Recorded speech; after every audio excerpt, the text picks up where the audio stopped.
सभी को जय श्री कृष्णा।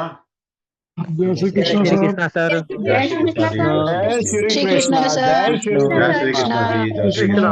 कृष्णा जी, जय श्री कृष्ण। कृष्णा। श्री कृष्ण। जय श्री जय कृष्णा, श्री जय कृष्णा। जय श्री कृष्णा। जय श्री राम, जय श्री कृष्ण। जय श्री कृष्ण। जय श्री कृष्ण। जय राधे श्री राधे। कृष्ण। राधे राधे। जय श्री कृष्ण सर। चलिए, क्लास क्लास में कोई बोर तो नहीं हो रहा मेरी क्लास में? सब एंजॉय कर रहे हैं ना? नहीं सर, एंजॉय कर रहे हैं सर। वाह वाह, जी सर। बहुत बहुत। जय श्री कृष्ण।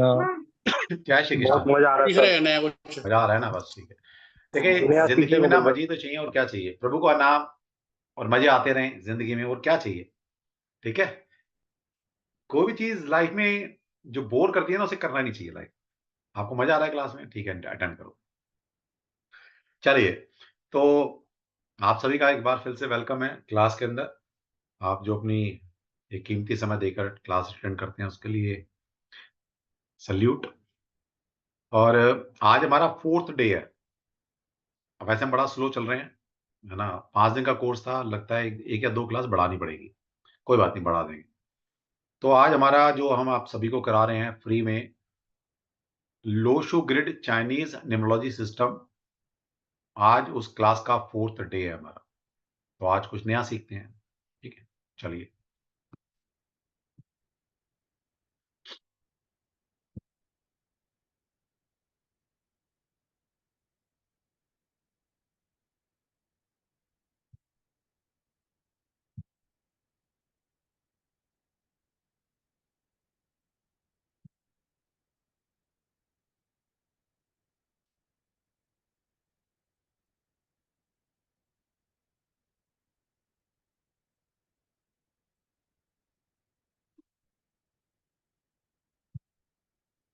हाँ जी, तो कल ही हमने थोड़ा डिस्कस किया था कि हमारे जो ग्रिड बनती है यहाँ पर, आप सभी ने देखा था ग्रिड को। ये जो हमारी ग्रिड बनती है,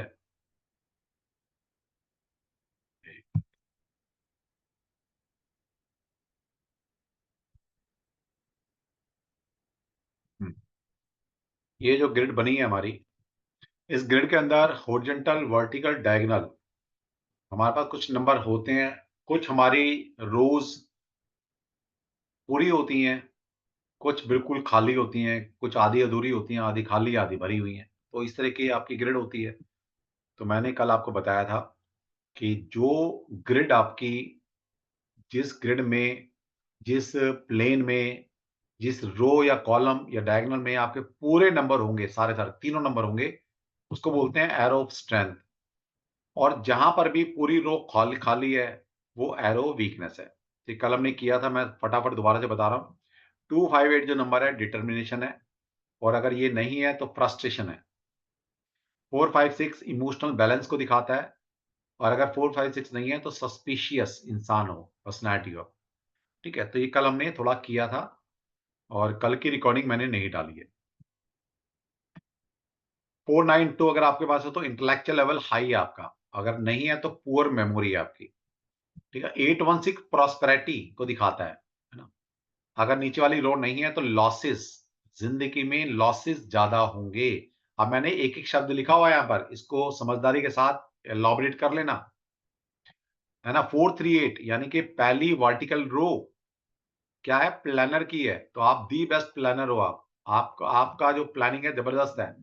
और अगर ये बिल्कुल खाली है तो कंफ्यूज, आप कंफ्यूज पर्सनैलिटी हो।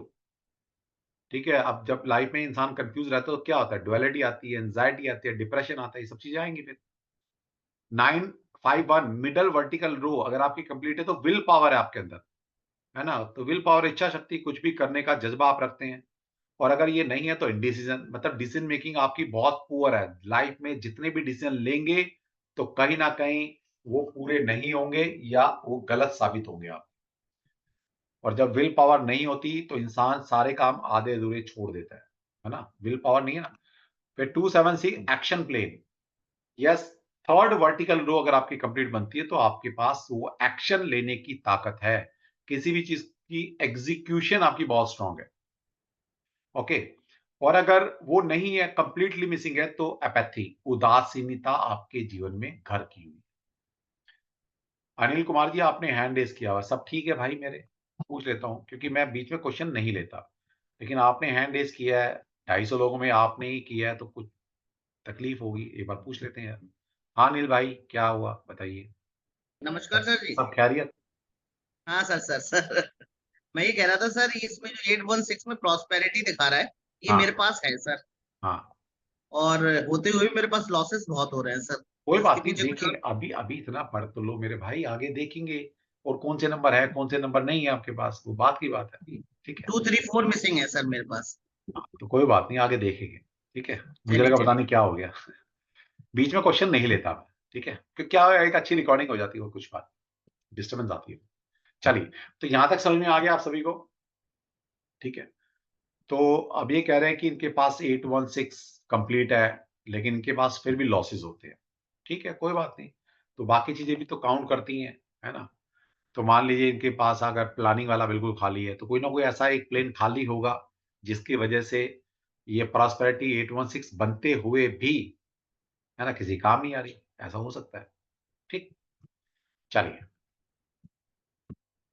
तो यहाँ पर और थोड़ा-सा एलॉबरेट कर कर इस चीज़ को लिखा हुआ है। क्या है? अब एरो ऑफ डिटर्मिनेशन कैसे बनती है? 258 ये जो वर्टिकल रो है, जैसे मान लीजिए किसी की डेट ऑफ बर्थ है अगस्त 6 1952 है, तो इसको फिर दोबारा सीख लो कैसे बनती है। अगस्त का मतलब है 8वां महीना, तो 8 लिख दिया। 6 नंबर है तो 6 यहाँ नीचे लिखा जाता, लिखा। 1 नंबर यहाँ पर लिखा जाता, लिखा। 9 नंबर ऊपर, 5 नंबर मिडल में, 2 नंबर ऊपर यहाँ लिखा जाता। तो आपने डेट ऑफ बर्थ के हिसाब से ग्रिड बना ली। अब इस ग्रिड में आपने देखा 258 ये कंप्लीट है। ठीक है? तो इसको बोल देंगे एरो ऑफ डिटर्मिनेशन। इसको थोड़ा और एलैबोरेट करके समझते हैं। This indicate patience, persistence and determination. If this arrow does not form in anyone's chart, अगर ये आपके चार्ट में कंप्लीट नहीं होती है, and every number of the arrow is missing, एक तो ये नंबर नहीं है आपके पास और कंप्लीटली मिसिंग है, तो ये एरो वीकनेस में कन्वर्ट हो जाएगी। It is the sign of frustration, it may cause setback and failure. तो अगर आपके पास 258 नंबर है, तो यस, आपके पास वो स्ट्रेंथ है। ये मैंने क्या बताया, पेशेंस आपके अंदर है, परसिस्टेंस, डिटर्मिनेशन, ग्राउंडेड इंसान हो आप, प्रैक्टिकल अप्रोच के साथ काम करते हो, प्रैक्टिकलिटी आपके अंदर है। और अगर ये कंप्लीटली मिसिंग है, एक भी नंबर आपके पास नहीं है, तो क्या क्या लिखा है यहाँ पर? It is the sign of frustration, frustrated हो आप। अब फ्रस्ट्रेशन किसी भी लाइफ के सेक्टर में आ सकती है। और क्या लिखा है? इट में कॉज सेटबैक एंड फेलियर। तो जिंदगी में धोखे, है ना, बार-बार मिलेंगे, ज़िंदगी में बार-बार उठोगे और फिर गिरोगे, और फेलियर लाइफ में ज़्यादा आएँगे। ठीक है? तो किसी भी सेक्टर में आ सकते हैं। ज़रूरी नहीं कि मैं किसी एक सेक्टर की बात कर रहा हूँ, किसी भी सेक्टर में आ सकते हैं। नेक्स्ट है आपका एरो ऑफ इमोशनल बैलेंस। ये कैसे बनता है आपका? ये बनता है आपका 4 5 6। अगर ये तीनों नंबर आपके पास हैं, ये डायगोनल रो आपके पास है, तीनों नंबर आपके पास हैं, तो एरो ऑफ स्ट्रेंथ बनती है इमोशनल बैलेंस की। This arrow indicate the intuitive power and emotional balance of a person. तो अगर ये रो आपकी कंप्लीट है, तो इंट्यूशन आपकी स्ट्रांग है, और कहीं ना कहीं इमोशनली आप वेल बैलेंस्ड पर्सनालिटी हो। If all the number in this arrow are found missing in the chart, अगर ये तीनों ही नंबर मिसिंग है आपके पास, the person is usually suspicious and negative minded. तो कहीं ना कहीं नेगेटिव विचार, नेगेटिव थॉट, है ना, गलत सोचना, गलत व्यवहार करना, गलत चीजें दिमाग में ज्यादा आना, सस्पिशियस, शंका करना, ट्रस्ट ना कर पाना, है ना, ये सारी चीजें होंगी आपके साथ। तो देख लो भाई। अब अगर किसी का मिसिंग है, तो चिंता की बात नहीं है। मैंने पहले दिन बताया था, रेमेडी भी दूंगा, और दी बेस्ट रेमेडी दूंगा, लगभग बिना पैसे की रेमेडी दूंगा। तो बने रहिए। और रेमेडी के सेक्शन वाली जो हम पढ़ेंगे, वैसे मैंने कल भी डाली है, और हो सकता है कि आने वाली कोई भी क्लास रिकॉर्डेड मैं ना डालूं, तो लाइव बैठिए मेरे साथ। नेक्स्ट है एयर ऑफ स्पिरिचुअलिटी। तो स्पिरिचुअल का संबंध होता है हार्ट से। हार्ट नंबर, मतलब हार्ट कहां पर होता है? बीच में। तो 357 ये आपके स्पिरिचुअलिटी के नंबर है। ठीक है? तो एरो स्पिरिचुअलिटी है। If this arrow is present in the chart, अब अगर ये तीनों नंबर आपके पास हैं, it mean that the person is endowed with emotional harmony and spiritual values. तो यस, आप इमोशनली बैलेंस पर्सनालिटी हो, और स्पिरिचुअल एक हाई साइड पर आपके पास एक पावर है, and which lead to containment after middle age. तो कहीं ना कहीं बोला जाता है कि भाई मिडिल एज का मतलब है जब समझ आ जाए इंसान को तब वो चीजें उभर कर आपके सामने आएंगी। If all the number in this arrow are missing in the chart, तो आप सभी को पता है क्या होने वाला है। तो इंसान इमोशनली इम्बैलेंस होने वाला है, दिल टूटने की बातें बार बार होंगी। ओके। और क्या बोला गया है, कहीं ना कहीं स्पिरिचुअल की हाइट पर पहुंचना आपके लिए दिक्कत पैदा कर सकता है। या जो बोला गया है, जो लोग होते हैं ना डिप्रेशन के शिकार, एंजाइटी, डिप्रेशन, और वो जो जो दूसरे किस्म के लोग होते हैं ना, बड़ा डिप्रेशन में चले जाते हैं डीप में। तो इस तरह की चीजें हो सकती है आपके साथ। नेक्स्ट है एरो ऑफ इंटेलेक्चुअल लेवल। ये 492, अगर आपके पास ये रो बनती है तो यहां पर क्या लिखा है, if this arrow is present in the chart, it indicates highly intelligent, intellectual and articulate person having good memory and logical mind। Obviously एक इंसान के पास ये है। अब देखो अपने आप लगा लेना इसको आगे, मैं ज्यादा इस पे फोकस नहीं कर रहा, वरना तो 5 दिन यही पढ़ाया जा सकता है। ठीक है, तो बाकी टॉपिक छूट जाएंगे। हमारे पास 5 से 6 दिन का टाइम है। तो अपना अपने आप लगाओ। अब इस एरो के साथ आप किस फील्ड में जाना पसंद करेंगे या किस पर्टिकुलर फील्ड में काम करेंगे तो आपको दी बेस्ट रिजल्ट मिलेंगे। आप सब समझदार हैं। ठीक है। तो कहीं ना कहीं ये क्वालिटी है आपके अंदर कि आप हाईली इंटेलेक्चुअल लेवल के इंसान है, इंटेलिजेंस बहुत स्ट्रॉन्ग है, आपकी एनालिसिस पावर हो बहुत स्ट्रॉन्ग है, आर्टिकुलेट पर्सन हो आप, और good memory and logical mind आपके पास है। तो इन सब चीजों से रिलेटेड काम करते हो तो दी बेस्ट रिजल्ट आएंगे आप। If all the number in this arrow are missing, अब अगर ये नंबर आपके पास मिसिंग है, तीनों नंबर मिसिंग है, तो बनता है एरो वीकनेस। तीनों जब मिसिंग होते हैं, the person may be suffer from mental imbalance and poor memory. तो यहां पर क्या मेंटल इम्बैलेंस हो सकते हैं, मतलब आपके डिसीजन स्ट्रांग ना होना, डिसीजन मेकिंग स्ट्रांग ना होना, जो डिसीजन लेते हैं वो उल्टे पड़ जाएं। ठीक है। या पुअर मेमोरी आपकी हो सकती है। तो इस तरह की चीजें हो सकती है आपकी।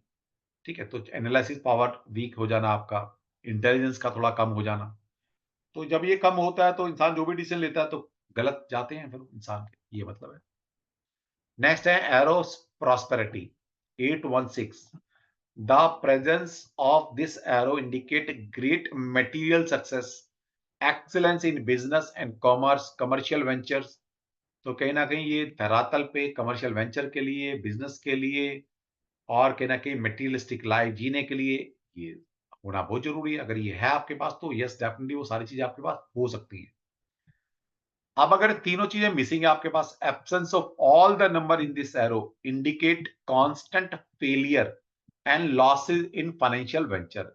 यहां पर लिखा है फाइनेंशियल वेंचर क्योंकि ये 816 जो है मटेरियल वर्ल्ड, आउटर वर्ल्ड को रिप्रेजेंट करते हैं नंबर, लेकिन ऐसा हमेशा नहीं होता है ना। कांस्टेंट फेलियर एंड लॉसेस किसी भी फील्ड में हो सकते हैं, चाहे वो हेल्थ का लॉस हो रहा है, चाहे वो आपका लव लाइफ का लॉस हो रहा है, चाहे वो फाइनेंशियल लॉस हो रहा है ना, किसी भी का। लेकिन मोस्टली फाइनेंशियल लॉसेस या मटेरियल के लॉसेस देखे गए हैं, लेकिन किसी बार का भी लॉसेस हो सकता है।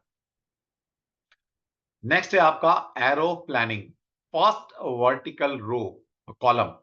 तो 438, अगर ये नंबर आपके पास तीनों नंबर है तो क्या मतलब है, presence of this arrow in the chart indicates great planner, a shrewd tactician or a politician. Absence of all the number in this arrow makes the person illogical or disorganized. तो basically ये कहता है ये planning का number है 438। अगर ये आपके पास है तो आप ग्रेट प्लानर हो, आपके पास हर ताले की चाबी है, आप एक ऐसे टैक्टिक्स वाले इंसान हैं कि कुछ भी कर देना, कुछ भी, किसी भी प्रॉब्लम का सॉल्यूशन निकाल लेना आपके लिए बाएं हाथ का खेल है ना। इसके लिए मैं एक ही बात बोलता हूं, इनके पास हर ताले की चाबी। इस तरह के इंसान है आप। और अगर ये नहीं है आपके पास तो कहीं ना कहीं वो जो माइंड है आपका वो इलॉजिकल बातें ज्यादा सोचता है और डिसऑर्गेनाइज्ड। आप लाइफ में ऑर्गेनाइज नहीं होते, आप डिसऑर्गेनाइज है। चाहे वो आपकी जिंदगी खुद से डिसऑर्गेनाइज हो चुकी है या किसी पर्टिकुलर सेक्टर में आप डिसऑर्गेनाइज हो। ठीक है, तो समझ लो इसको। नेक्स्ट है हमारे पास एरो विल पावर। तो 951, ये 3 नंबर जब आपके पास होते हैं तो यस ये एरो विल पावर है। If this arrow is present in the chart, it indicates a stubborn and persistent personality with a strong opinion. Such a person is successful in every undertaking and endures. तो basically ये will power का plane है 951। Obviously अगर आपके पास ये plane strong है, ये पूरे नंबर तीनों नंबर आपके पास आते हैं, तो आप उस तरह की पर्सनैलिटी हो कि आपके स्काई इज द लिमिट। मतलब मैं कहता हूं उसके भी ऊपर जा सकते हो आप, आपके लिए कोई लिमिट नहीं है। होता है ना भाई, इंसान को बस एक विल पावर चाहिए होती है कुछ भी करने के लिए। तो इसलिए लिखा है यहाँ पर, क्या लिखा है, such a person successful in every undertaking. मतलब जो ये सोच लें वो हर वो काम वो कर सकते हैं ना। तो मैं हमेशा इनके लिए हमेशा एक बात कहता हूँ कि इनके नियर डियर को, ये अपने नियर डियर को कह के रखें कि भाई मुझे ना चैलेंज देते रहो। इनको जितने चैलेंजेस मिलेंगे, इनको जितना दिल पर चोट लगेगी, उतना ये प्रॉस्पेरिटी इनके पास आएगी। जैसे कई बार होता है ना, मान किसी बच्चे के पास है और बच्चा आईआईटी या मेडिकल की तैयारी कर रहा है, किसी ने बोल दिया जा तेरे बस की तो है ही नहीं मेडिकल करना, है ना, वो दिल पे लग गई। मतलब लगनी चाहिए दिल पे फिर। अगर उस बच्चे के दिल पे लगी और 951 उसका कंप्लीट होता है, तो बच्चा किसी भी सूरत में, है ना, वो काम पार कर सकता है। तो ये विल पावर है। अगर ये नहीं है आपके पास, absence of all the number, मतलब मैंने फिर बता रहा हूं, वीकनेस कब बनती है, जब सारे नंबर आपके पास नहीं होते। ये ध्यान रखना, अगर एक भी नंबर है तो वीकनेस नहीं है, लेकिन वीक है वो अलग है, लेकिन वीकनेस नहीं है आपके। तो absence of all the number in this arrow indicate that the person is incapable of taking firm decision। तो कहीं ना कहीं वो डिसीजन मेकिंग आपकी वो, मतलब इतनी स्ट्रांग नहीं है। मतलब आप ना, वो एक कहावत है ना, वो थाली का बैंगन, कि कभी इधर चले गए कभी उधर चले गए, अपना कोई स्टैंड ही नहीं है आपका। तो फर्म डिसीजन मेकिंग नहीं है आपकी, ये मतलब है। अब मैंने एक शब्द लिखा है, इसको अपने आप एलोबरेट कर कर निकाल लेना, वरना अगर ये सिर्फ एरो रो में 5 दिन लगते हैं पढ़ाने में, सिर्फ एरो को, क्योंकि एक-एक एरो के और बड़े सारे मतलब हैं। लेकिन आप सब समझदार हैं तो निकाल लेंगे उनके मतलब। कभी होगा, कभी रहेगा ना टाइम 10-15 दिन का, तो फिर इसको और एलोबरेट करके फ्री में पढ़ाएँगे। पढ़ाऊँगा फ्री में, चिंता मत करें, लो शो हमेशा फ्री पढ़ाऊँगा। कभी निकालूँगा टाइम 10-15 दिन का, इसको और एलोबरेट करके पढ़ाएँगे। ठीक है? चलिए, एरो ऑफ एक्शन, तो लास्ट वर्टिकल रो 276 अगर आपके पास बनता है, तो the presence of this arrow in the chart indicate that the person is very active and fond of activities requiring physical labor and stamina। तो ऐसे लोग कहीं ना कहीं बहुत एक्टिव पर्सनालिटी होते हैं, कहीं ना कहीं अपने आप को बिजी रखते हैं। ओके, और कहीं ना कहीं फिजिकल लेबर और स्टैमिना बहुत स्ट्रांग है इनका। ठीक है, तो कहीं ना कहीं कहते हैं ना, इनका एक्शन बहुत स्ट्रांग है, ये बहुत अच्छे एग्जीक्यूटर हैं, ग्राउंडेड पर्सनालिटी है ये। इनको कोई भी चीज आप दे दो, ये ग्राउंड लेवल पर उतार सकते हैं उस चीज को। Okay, absence of all the number in this arrow indicate lack of moral and spiritual strength. तो कहीं ना कहीं ये दोनों चीजों में कहीं ना कहीं कमी आपकी रहेगी। तो ये था हमारा arrow of strength, arrow weakness. इसको हमने थोड़ा सा और एलोबरेट करके सीखा है। चिंता ना करें, अगर आपका कोई मिसिंग है तो कुछ ना कुछ हम आपको रेमेडी देंगे।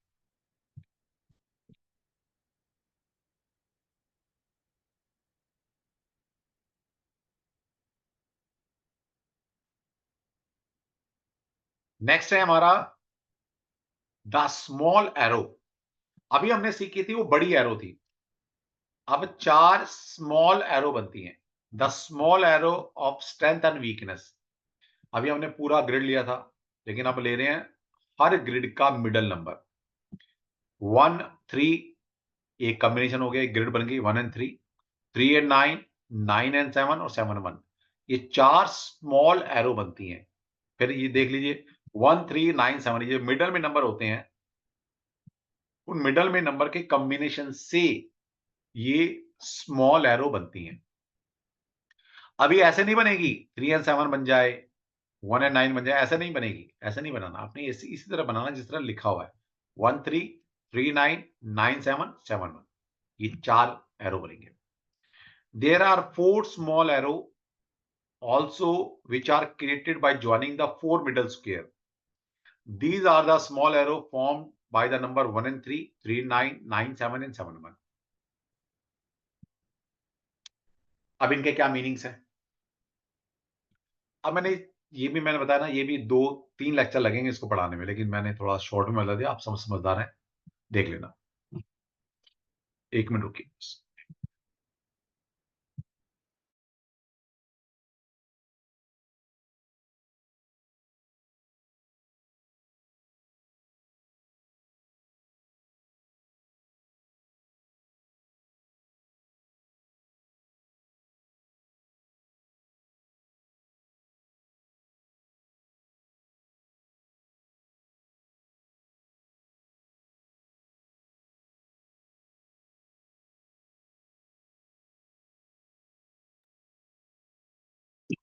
हाँ जी, सॉरी, एक कॉल आ गई थी।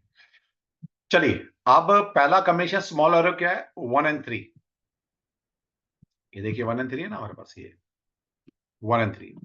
पहला 1 and 3, फिर 3 9, फिर 9 7 और 7 1। ये 4 कॉम्बिनेशन है। अगर आपके पास 1 and 3 हैं, तो ये आपके पास स्ट्रेंथ है। और अगर आपके पास 1 and 3 नहीं है, कंप्लीट 1 भी नहीं है, 3 भी नहीं है, तो ये आपके पास वीकनेस है। तो क्या बोला गया? डिटेल एंड डिसीट, है ना?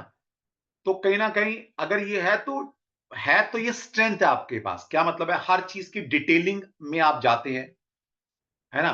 आपके पास वो स्ट्रेंथ है कि आप किसी भी चीज में डीप में जा सकते हैं। कोई छल नहीं सकता आपको, है ना? डीसी का मतलब होता है कि धोखा देना आपको।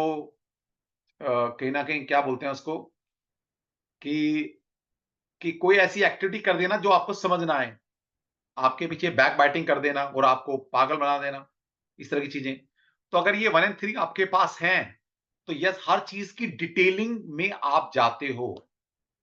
दूसरा, कि कोई आपको धोखा नहीं दे सकता, आपको कोई बेवकूफ नहीं बना। धोखे का मतलब है बेवकूफ वाला धोखा। तो खैर, विश्वास करता है तो धोखा मिल सकता है आपको, वो अलग बात है, लेकिन फिर भी चांसेस कम है।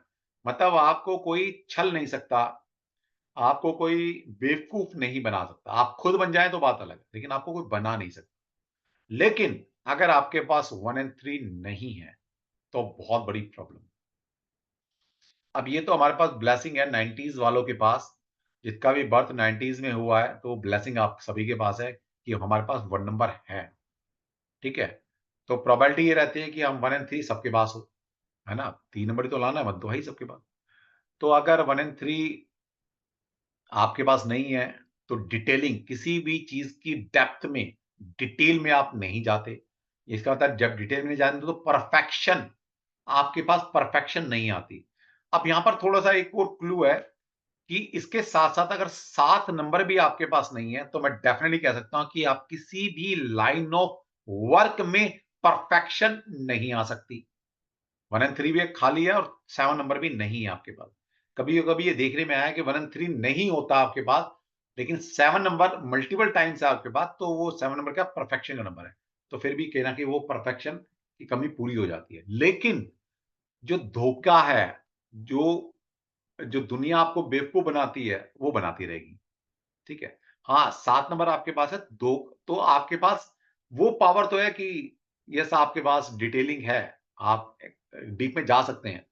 लेकिन फिर धोखा, आपको दुनिया जो बेवकूफ बनाएगी, उसको नहीं रोक सकते आप। तो 1 and 3 आपके पास है, अगर है, तो ये क्वालिटी है आपके पास, और नहीं है तो ये डिसक्वालिटी है। मतलब आपके पास ये कमी है। फिर लिखा है 3 and 9। अगर आपके पास ये रो बनती है, 3 और 9 नंबर अगर आपके पास है, तो यहाँ पर क्या लिखा है? लिटिगेशन। अब एक शब्द लिख दिया गया है, इसको समझ लो। लिटिगेशन का मतलब है डे टू डे लाइफ में, मैं नहीं कह रहा कोर्ट कचहरी की बात हो रही है। लिटिगेशन का मतलब आम भाषा में है झगड़ा, फसाद।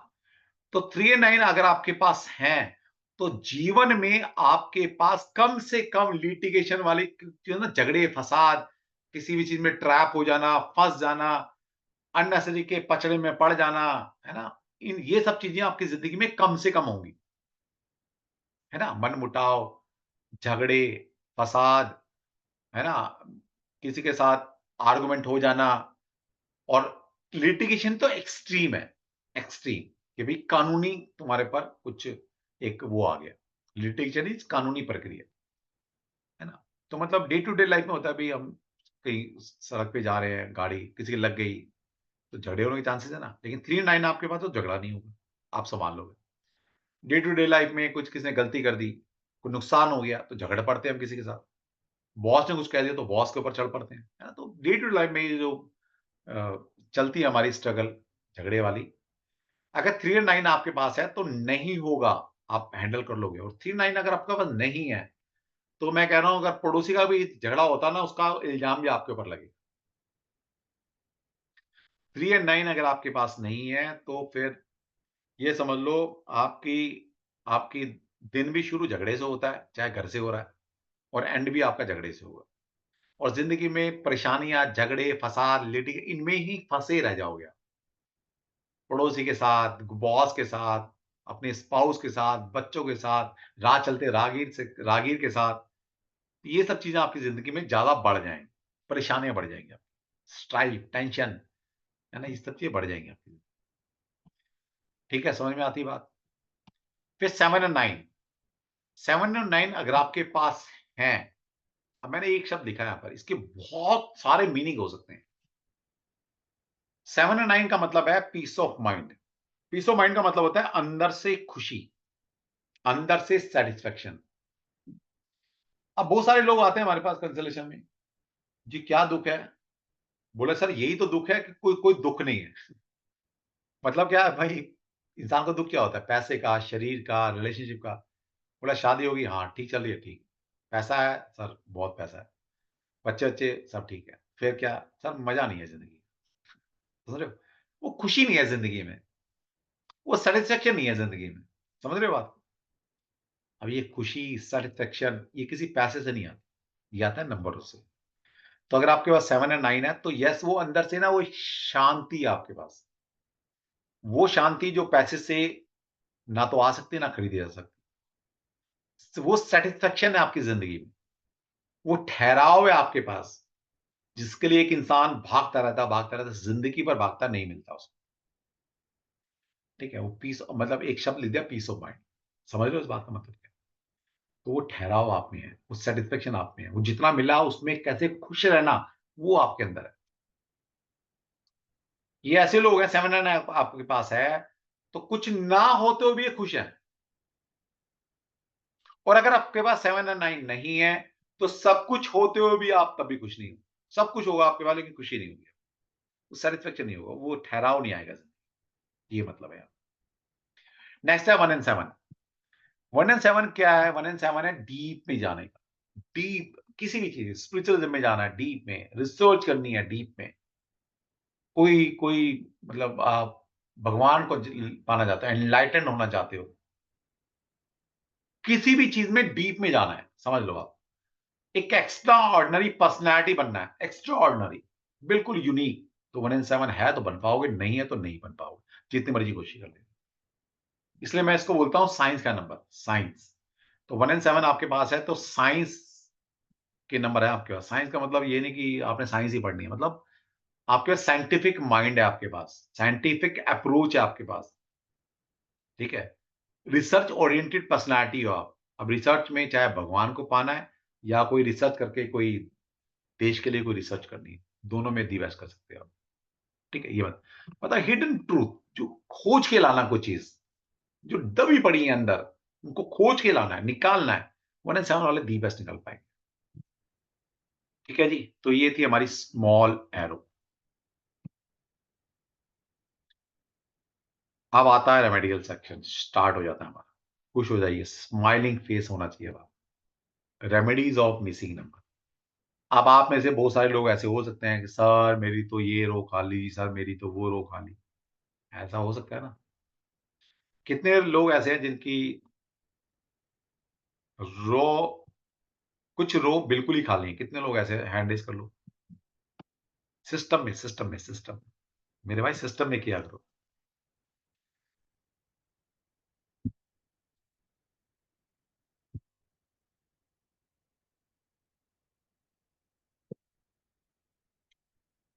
बड़े सारे लोग हैं यार। 34, 35, 30 बढ़ रहे हैं और अभी तो। ठीक है। मतलब ये इतने लोग ऐसे हैं जिनकी कंप्लीट रो खाली है, मतलब कोई भी नंबर नहीं है, सारी खाली पड़ी हैं। ठीक है।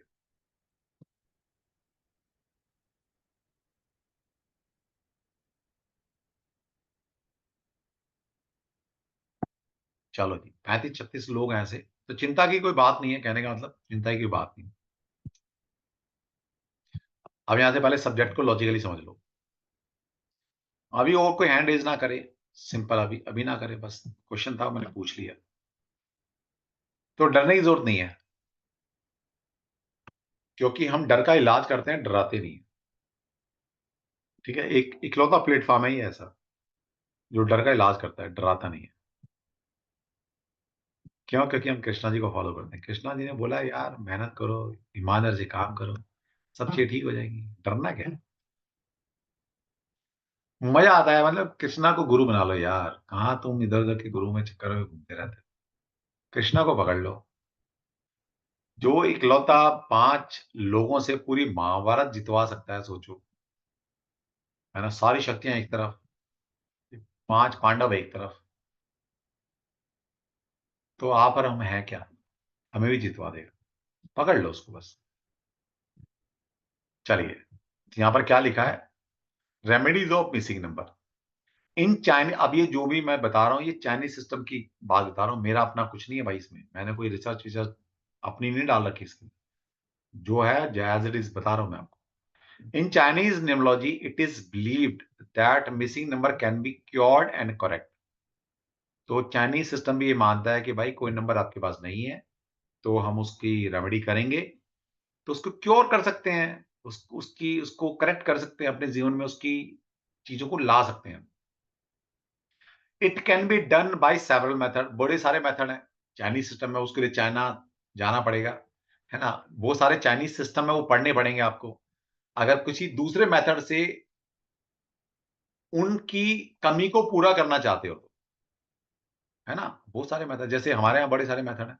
मान लें आपके कोई नंबर खराब है, मतलब कोई भी सिस्टम में, या ड्राइवर कंडक्टर पकड़ लो, पाइथागोरस पकड़ लो, जो भी पकड़ लो, कोई नंबर नहीं है, इसका मतलब वो प्लेनेट की कमी है आपके अंदर।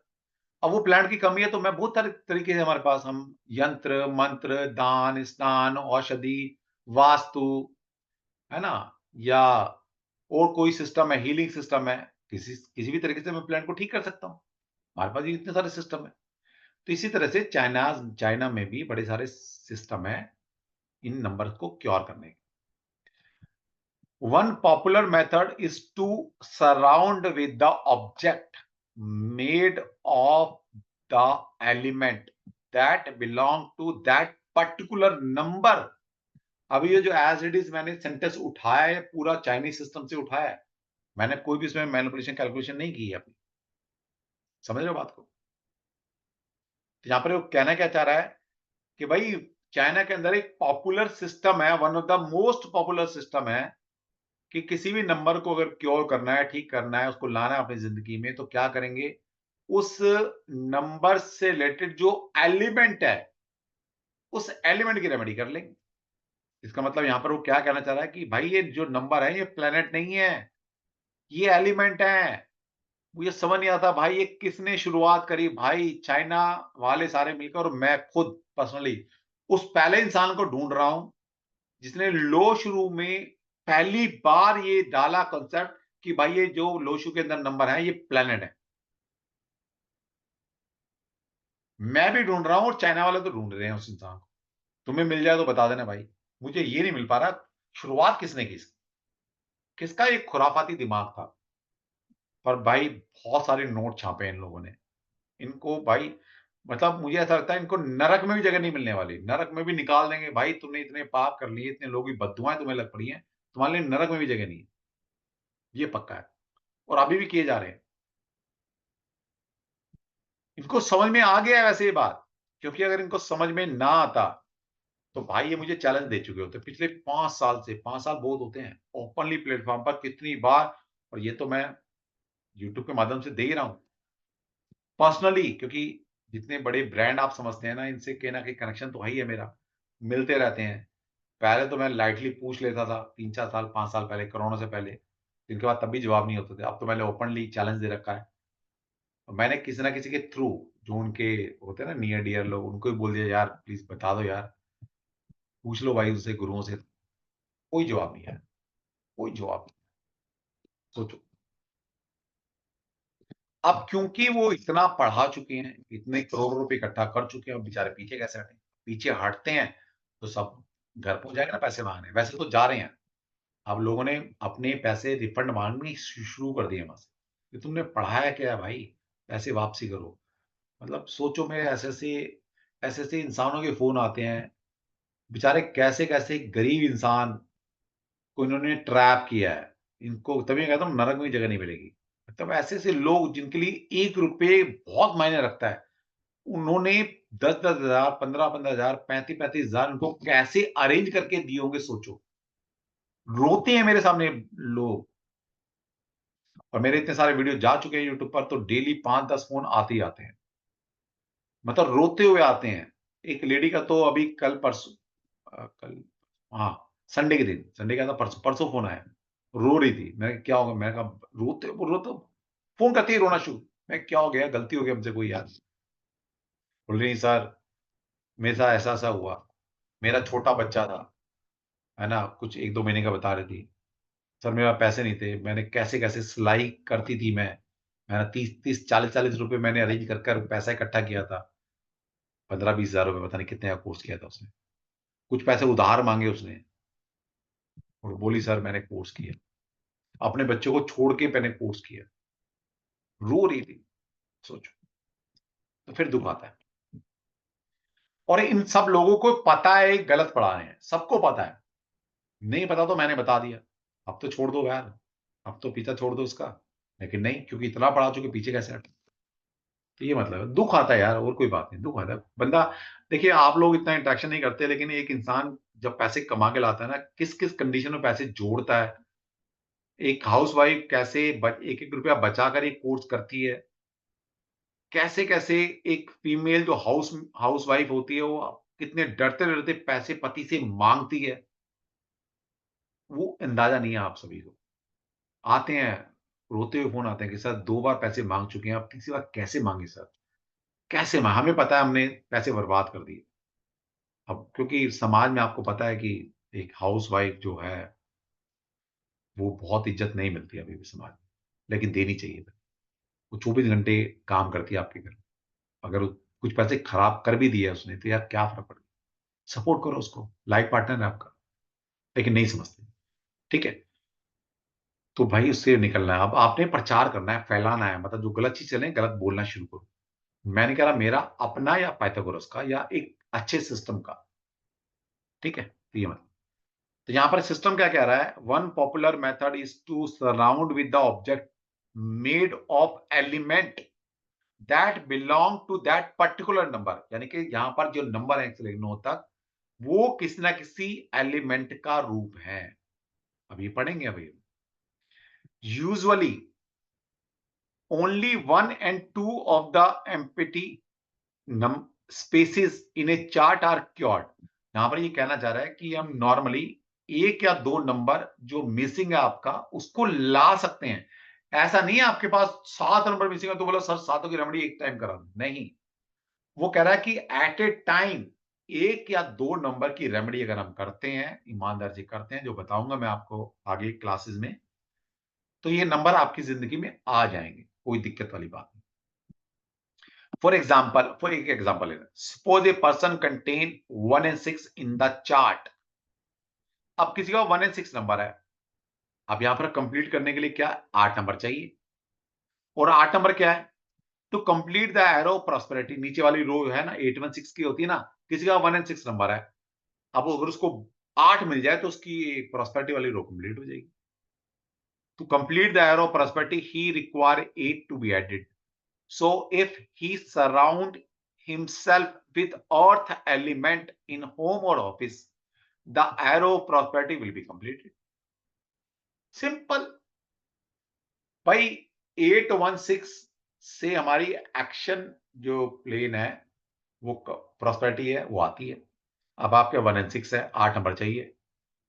8 नंबर जो है वो अर्थ एलिमेंट का नंबर है, अर्थ एलिमेंट। और सिंपल हमने बोल दिया कि अपने सराउंड में अर्थ एलिमेंट को ले आओ, मिट्टी तत्व को यूज करना शुरू कर दो, रो कंप्लीट हो जाएगी। भाई खाना खाना है ना, पानी पीना है ना, तो भाई मिट्टी की बोतल ले आओ। खाना खाना है, रोटी बनानी है ना घर में, तो भाई तवा लोहे का ना लाकर, वो आजकल चल रहे हैं वो मिट्टी के तवे वो ले आओ, उस पे खाना बनाना, खाना खाना शुरू कर दो। क्या दिक्कत है?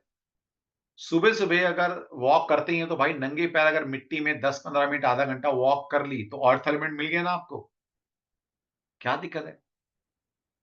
तो अपने जीवन में आपको अर्थ एलिमेंट लेकर आना है। बस इतना अगर आपने कर लिया तो जो 8 नंबर की कमी थी आपके जीवन में, अर्थ एलिमेंट की कमी थी, वो पूरी हो जाएगी। ये मैं नहीं कह रहा, चाइनीज बुक कह रही है, चाइनीज सिस्टम कह रहा है, चाइनीज लिटरेचर कह रहा है, उनका शास्त्र कह रहा है। को मुश्किल है। अब क्या रेमेडी लगी? बिना पैसे की रेमेडी होगी। और क्या कहता है? If an entire row is missing, suppose a case with the chart containing the arrow frustration, suspicious, loneliness, apathy, confusion, and losses. Just one number in a row would be cured to eliminate the arrow weakness. अब ये क्या कहने की कोशिश कर रहा है? वो कह रहा है सिंपल सी बात है भाई, कि अगर आपके पास कोई भी एरो वीकनेस बनती है, कोई भी, तो क्या करना? सिंपल, हर एक एरो में कुछ नंबर है, वो नंबर किसी एलिमेंट का रूप है, तो किसी भी एक एलिमेंट की रेमेडी करना शुरू कर दो। बताएंगे अभी रेमेडी। तो क्या होगा? वीकनेस हट जाएगी। हमें वीकनेस हटानी है। स्ट्रेंथ बने ना बने, स्ट्रेंथ कब बनती है? जब तीनों नंबर आ जाते हैं। और वीकनेस कब हट जाती है? जब किसी प्लेन पर एक भी नंबर आ जाता है तो वीकनेस नहीं रहती। तो हमारा पहली प्रायोरिटी क्या होगी? पहली प्रायोरिटी होगी कि वीकनेस को हटाना। इसका मतलब है सबसे पहले रेमेडी क्या करेंगे हम? रेमेडी करेंगे जहां पर जो प्लेन बिल्कुल खाली है उसकी रेमेडी करेंगे। वो हो सकता है कि किसी एक एलिमेंट के नंबर हो, 2 एलिमेंट के नंबर हो, 3 एलिमेंट के नंबर हो, है ना? किसी भी हो सकते हैं। तो अब इन एलिमेंट को समझना पड़ेगा। अब इन एलिमेंट को समझने से पहले आपको फेंगशी थोड़ा सा पढ़ना पड़ेगा। अब मैं यहाँ फेंगशी नहीं पढ़ा रहा आपको, लेकिन थोड़ा सा पढ़ाना पड़ेगा। क्यों पढ़ाना पड़ेगा? क्योंकि जब तक ये नहीं पढ़ोगे तब तक लोशु बेकार है आपके लिए।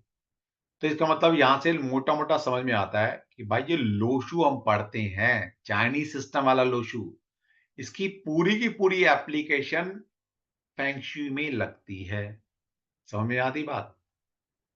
इसलिए कहता हूं कि जो लोशु है चाइना वाला ओरिजिनल, वो एलिमेंट बेस्ड न्यूमरोलॉजी है। उसकी जो सारी एप्लीकेशन है वो फेंगशुई में लगती है। अब मैंने क्यों बोला सारी सारी फेंगशुई में लगती है? उनके ज्योतिष में भी लगती है, उनके बाकी सारे सिस्टम में भी लगती है। अब आपको नहीं पता ना वहां पर कितनी तरह की साइंसेस पढ़ाई जाती है। उनका एक लोशु ऐसा है, सिस्टम है कि वो कितनी भी ऑकल्ट साइंसेस है वहां पर, जितनी भी ऑकल्ट साइंस है चाइना के अंदर, हर जगह ये लोशु लगता है। ये मेन एप्लीकेशन है लोशु की। समझ में आती बात? अब ये पता नहीं कहां से भैया, कौन सी बुक से पढ़ता है, कौन से ग्रह से पढ़कर आते हैं, मुझे तो पता नहीं।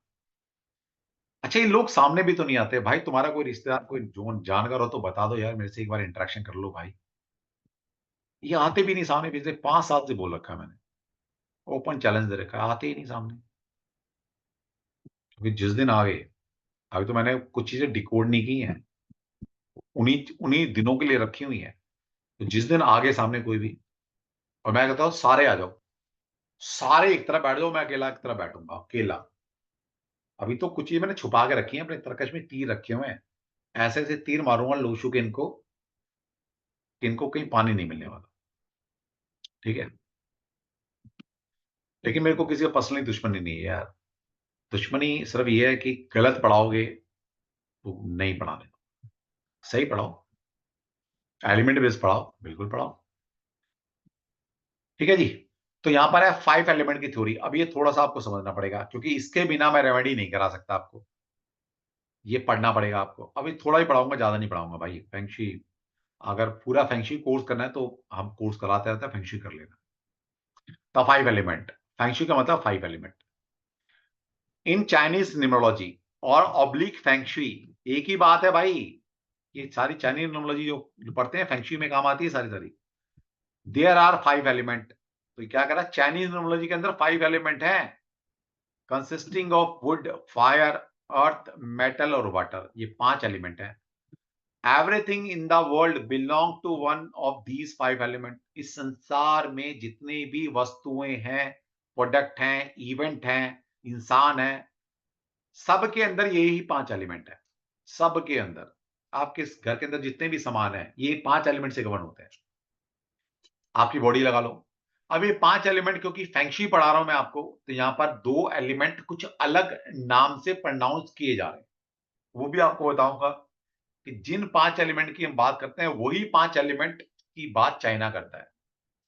लेकिन हमारे 5 एलिमेंट में से 3 एलिमेंट तो वो एज इट इज प्रोनाउंस करते हैं, जैसे फायर एलिमेंट, अग्नि तत्व, अर्थ एलिमेंट, मिट्टी तत्व और वाटर एलिमेंट। यहाँ पर 2 एलिमेंट हैं जिनके नाम वुड और मेटल, ये नाम अलग है, लेकिन बात वही है। बात वही है, उन्होंने नाम कुछ अलग दे दी बस। दीज एलिमेंट, किधर गया भाई, हाँ, these element can be both creative और डिस्ट्रक्टिव। तो ये एलिमेंट जो है क्रिएटिव भी हो सकते हैं, डिस्ट्रक्टिव भी हो सकते हैं। तो यहां पर समझते हैं आप, ये साइकिल समझना बहुत जरूरी है। अभी क्यों पढ़ा रहा हूं मैं आपको, सोचे वास्तु पढ़ा रहा हूं, फेंगशी पढ़ा रहा हूं यहाँ पर, क्योंकि मैं क्या करूं भाई, ये चाइनीज जो लोशु है, ये काम ही यही आता हो, कहीं काम ही नहीं आता, बहुत जगह काम आता है। उनकी पूरी मेडिकल साइंस, उनकी मेडिसन, उनके ज्योतिष, उनका वास्तु, हर जगह उनका लोशु काम आता है। ठीक है, तो अगर आपको पढ़ना है तो ये थोड़ा सा पढ़ना पड़ेगा। अब यहां पर क्या, साइकिल ऑफ क्रिएशन और साइकिल ऑफ डिस्ट्रक्शन की बात कहता है फेंगशुई। चाइनीज फेंगशुई मतलब चाइनीज वास्तु। यहां पर साइकिल ऑफ क्रिएशन क्या होता है, ये 5 एलिमेंट की थ्योरी है। अब इन एलिमेंट को आपको सीक्वेंस में याद रखना पड़ेगा, वुड, फायर, अर्थ, मेटल और वाटर। अब यहां पर जैसे मैंने बताया, 3 एलिमेंट तो एज इट इज हैं, जो हमारे वैदिक वास्तु में यूज करते हैं, या हम अपने जो इंडिया में वास्तु यूज करते हैं। फायर एलिमेंट, अर्थ एलिमेंट और फायर वाटर एलिमेंट, ये 3 एलिमेंट जो हैं वो वही नाम है।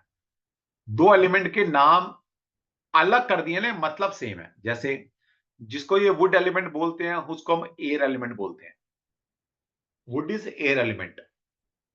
एयर एलिमेंट कहां से मिलता है हमें, पेड़ पौधों से। हवा, ऑक्सीजन कहां से मिलती है, पेड़ पौधों से। पेड़ पौधे क्या मतलब है, वुड है ना? पेड़ पौधे क्या मतलब, वुड, एक ही बात है। फिर जिसको हम स्पेस एलिमेंट बोलते हैं, उसको मेटल एलिमेंट बोलते हैं।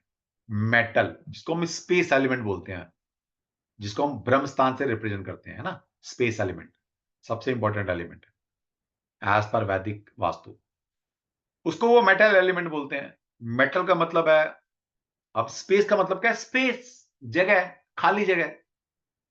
अब मेटल कहां पैदा होता है, कहां निकलता है, कहां सर्वाइव करता है मेटल। अब राहुल गांधी वाला बात मत कर देना है ना। कोई कह दे सर वो पेड़ पे लगता है मेटल, मेटल कहां पाया जाता है, जमीन के नीचे, है ना। जमीन के नीचे मिलते हैं सारे मिनरल्स और मेटल्स। तो जितना भी खनिज है, वो सारा कहां मिलता है, जमीन के नीचे। अब कोई मेटल है, जमीन के नीचे मिलता है, उस पनपता है, फलता फूलता, तो क्या करता है, वो कहता है मिट्टी को हटाता है, मिट्टी का स्पेस खत्म करता है और अपना स्पेस क्रिएट करता है ना। तो मतलब स्पेस हटा रहा है, किसका, मिट्टी का, और मेटल पनप रहा है, तो उसको हम स्पेस एलिमेंट से रिप्रेजेंट करते हैं। ठीक है, तो यहां पर 2 तरह के साइकिल बनते हैं, 3 तरह के साइकिल है बेसिकली फेंगशुई के अंदर। जिसको ये समझ में आ गया, पूरी फेंगशुई समझ में आ जाएगी। Cycle of creation, cycle of destruction और cycle of balance. Cycle of creation क्या कहता है कि अगर इनको आप सीक्वेंस में याद कर लें या लिख लेंगे, तो हर एक एलिमेंट अपने आगे वाले एलिमेंट को क्रिएट कर रहा है, बना रहा है। जैसे वुड से फायर बनती है, फायर से अर्थ बनता है, अर्थ से मेटल बनता है, मेटल से वाटर बनता है, वाटर से वुड बनता है। अब ये सब बोले सर कैसे बनता है यार, उसके लिए फेंगशी पढ़नी पड़ेगी। अभी यकीन कर लो, ऐसा ही होता है, मेरा यकीन कर लो अब। ठीक है, तो साइकिल ऑफ क्रिएशन है ये, कि वुड से फायर बनी, फायर से अर्थ बना, अर्थ से मेटल बना, मेटल से वाटर बना, वाटर से फिर वुड बना, और ये वुड से फिर फायर बना। ये साइकिल ऑफ क्रिएशन नेचर के अंदर पूरे हमारे अर्थ के अंदर ये कंटिन्यूअस प्रोसेस है, कंटिन्यूअस चलता रहता है। इसको बोलते हैं साइकिल ऑफ क्रिएशन। नेक्स्ट है cycle of destruction. Cycle of destruction क्या कहता है कि अगर इस सीक्वेंस में आपने लिख लिए, याद कर लिए, तो यहां पर साइकिल ऑफ डिस्ट्रक्शन कहता है कि हर एक एलिमेंट अपने आगे वाले एलिमेंट को क्रिएट कर रहा है और उसके आगे वाले एलिमेंट को डिस्ट्रॉय कर रहा है, डिस्ट्रॉय कर रहा है। जैसे वुड एलिमेंट फायर को जनरेट करता है और अर्थ को डिस्ट्रक्ट करता है, खत्म करता है। अब मोटा मोटा समझा देता हूं, मोटा मोटा एक समझा देता हूं, बाकी समझाने की जरूरत नहीं क्योंकि बहुत टाइम चला जाएगा। क्रिएशन समझ लो, एक क्रिएशन समझा देता हूं, एक डिस्ट्रक्शन समझा दूंगा, तो आपको यकीन हो जाएगा सर सही बोल रहे हैं। जैसे वुड से फायर जनरेट हो रही है, हम कह रहे हैं वुड फायर को क्रिएट कर रही है। अग्नि कब प्रज्वलित होती है, अग्नि की प्रेजेंस कब होती है? जब ऑक्सीजन होती है या हवा होती है। क्या बिना हवा या बिना ऑक्सीजन के आप अग्नि को प्रज्वलित कर सकते हो? अग्नि की कोई एग्जिस्टेंस है बिना ऑक्सीजन के? उसको एग्जिस्टेंस में ला सकते हो? नहीं ला सकते। आग जलाने के लिए आपको ऑक्सीजन या हवा चाहिए। वैक्यूम में जहां हवा ही नहीं है, वहां अग्नि प्रेजेंट हो ही नहीं सकती। इसका मतलब क्या हुआ? इसका मतलब यह हुआ कि वुड की वजह से फायर की एग्जिस्टेंस है। इसका मतलब वुड फायर को क्रिएट करती है। समझ में आती बात है ना? एक समझ लो, बाकी छोड़ दो, फंक्शन में आएंगे समझा देंगे। अब नेक्स्ट डिस्ट्रक्शन समझ लो। वुड फायर को बना रही है, क्रिएट कर रही है, और अर्थ को डिस्ट्रॉय कर रही है। कैसे डिस्ट्रॉय कर रही है भाई?